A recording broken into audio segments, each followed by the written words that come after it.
Hello friends, ఈరోజు మనం lungs cancer గురించి తెలుసుకుందాం. మన ఛాతీలో కుడివైపు ఎడమవైపు 2 లంగ్స్ ఉంటాయి. కుడిది పెద్దది అంటే 3 భాగాలు ఉంటాయి. ఎడమది చిన్నది అంటే 2 భాగాలు మాత్రమే ఉంటాయి. మనం శ్వాస తీసుకున్నప్పుడు ఆక్సిజన్ లోపలికి వెళుతుంది, వదిలినప్పుడు కార్బన్ డయాక్సైడ్ బయటకు వస్తుంది. లంగ్ క్యాన్సర్ అంటే ఈ లంగ్స్లో హానికరమైన కణాలు అనియంత్రితంగా పెరగటం. ఇది సాధారణంగా గాలిని తీసుకువెళ్లే ప్రధాన నాళాలైన బ్రాంకస్ లైనింగ్ వద్ద మొదలవుతుంది.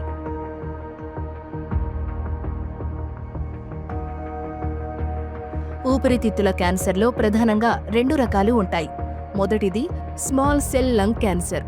దీనిని మైక్రోస్కోప్లో చూసినప్పుడు ఓట్ గింజలలా కనిపిస్తాయి. అందుకే దీన్ని ఓట్ సెల్ క్యాన్సర్ అని కూడా అంటారు. ఇవి చాలా వేగంగా పెరిగి ఇతర భాగాలకు వ్యాపిస్తాయి.